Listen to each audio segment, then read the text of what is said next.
Hello guys, welcome to database management lecture series lecture number 2। दोस्तों, आज की इस वीडियो में बात करने वाले हैं कि फाइल सिस्टम और हमारे डेटाबेस मैनेजमेंट सिस्टम के अंदर डिफरेंस क्या है, क्यों हमने फाइल सिस्टम की जगह पर डेटाबेस मैनेजमेंट सिस्टम को चुना है। अब हम बात करते हैं कि डिफरेंस की। सबसे पहले हम समझते हैं कि फाइल सिस्टम कैसा होता है। फाइल सिस्टम हमारा एक ऐसा सिस्टम होता है जिसमें कि हम अपने डेटा को स्टोर करते हैं डायरेक्टरीज के अंदर, यानी कि फोल्डर्स के अंदर। डायरेक्टरीज के अंदर सब डायरेक्टरीज भी हो सकते हैं, और जो हमारा फाइल सिस्टम के अंदर डेटा होता है ना, वो अनस्ट्रक्चर्ड डेटा होता है। लेकिन डेटाबेस मैनेजमेंट सिस्टम के अंदर हम डेटा को स्ट्रक्चर्ड फॉर्मेट में स्टोर करते हैं। चलिए शुरू करते हैं। File system is a software that manages and organises the file and storage medium with in the computer. Means एक ऐसा सॉफ्टवेयर है जो ऑर्गेनाइज और मैनेज करता है फाइल्स को स्टोरेज मीडियम में, एक कंप्यूटर के अंदर ही करता है। ठीक है। और डेटाबेस मैनेजमेंट सिस्टम क्या हमारा मैनेज करता है, वो एक डेटा बेस को मैनेज करता है। ठीक है। दूसरा, अगर हमारे फाइल सिस्टम के अंदर कोई भी डेटा लॉस्ट हो जाता है तो वो परमानेंटली लॉस्ट हो जाता है, उसको हम बैकअप नहीं कर सकते, उसकी रिकवरी नहीं कर सकते। लेकिन डेटाबेस मैनेजमेंट सिस्टम के अंदर डेटा खोने के बाद भी हम बैकअप और रिकवरी कर सकते हैं। ऐसा क्यों कर सकते हैं ये मैं आपको आगे बताऊंगा। Data consistency is less, means अगर हमारे पास मान के चलिए एक या दो तीन डायरेक्टरीज के अंदर हमारा जो डेटा है वो स्टोर है। अगर हमने एक डायरेक्टरी के अंदर अपडेट करके स्टोर कर दिया है और वो वही डेटा दूसरी डायरेक्टरीज में स्टोर्ड है, लेकिन इन फ्यूचर अगर हमें ज़रूरत पड़ती है तो हमारा जो डेटा होगा ना वो मिसमैच कर जाएगा। तो ये डेटा इनकन्सिस्टेंसी, जो डेटा की कंसिस्टेंसी है वो बहुत कम है फाइल सिस्टम के अंदर। लेकिन डेटाबेस मैनेजमेंट सिस्टम में ऐसा कुछ नहीं होता है, क्योंकि एक बार अपडेट हो गया तो वो अपडेट हो जाता है, उसकी कोई कॉपीड फाइल नहीं हो सकती है। डेटा रिडंडेंसी जो होती है वो फाइल सिस्टम के अंदर ज़्यादा होती है, डेटाबेस मैनेजमेंट सिस्टम के अंदर डेटा रिडंडेंसी नहीं होती है। अब डेटाबेस मैनेजमेंट सिस्टम जो है वो इसकी कम्प्लेक्सिटी जो होगी ना वो फाइल सिस्टम से ज़्यादा होगी, लेकिन जो फाइल सिस्टम है इसकी कम्प्लेक्सिटी डेटाबेस मैनेजमेंट सिस्टम से कम होगी। डेटाबेस मैनेजमेंट सिस्टम जो होगा वो एक्सपेंसिव होगा, और फाइल सिस्टम को हम जो चलाने के लिए जो कॉस्ट आएगी वो कम आएगी, बहुत लेस एक्सपेंसिव होता है। अब समझते हैं कि हमारा जो रिकवरी है वो क्यों हो जाती है।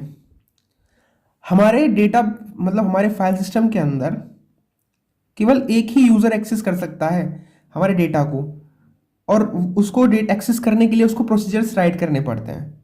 लेकिन डेटाबेस मैनेजमेंट सिस्टम के अंदर जो डेटा स्टोर होता है वो मल्टीपल कॉपीज में स्टोर हो जाता है, मीन्स मल्टीपल जगह पे स्टोर हो जाता है, जिसको कोई भी एक्सेस कर सकता है। और इसके एक्सेस करने के लिए हमको प्रोसीजर्स राइट करने की ज़रूरत नहीं है। इसीलिए भाई हमारा जो डेटा खो जाता है तो हम उस डेटा को रिकवर आसानी से कर पाते हैं, क्योंकि ये मल्टीपल कंप्यूटर्स में स्टोर्ड है, मल्टीपल जगह पे है वो। लेकिन फाइल सिस्टम के अंदर केवल हमारे कंप्यूटर के अंदर स्टोर होगा, और उसको केवल एक ही user at a time access कर सकता है।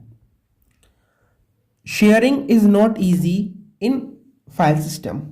डेटा को शेयर करना ईजी नहीं होता है फाइल सिस्टम के अंदर, और डेटाबेस के अंदर शेयरिंग जो होती है वो काफ़ी ईजी हो जाती है, क्योंकि वो सेंट्रलाइज नेचर पे डिपेंड करता है। सेंट्रलाइज होता है हमारा डीबीएमएस जो हमारा सेंट्रलाइज्ड होता है।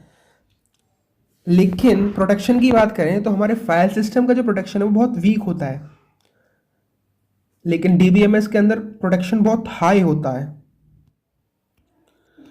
File systems can not efficiently store and retrieve data.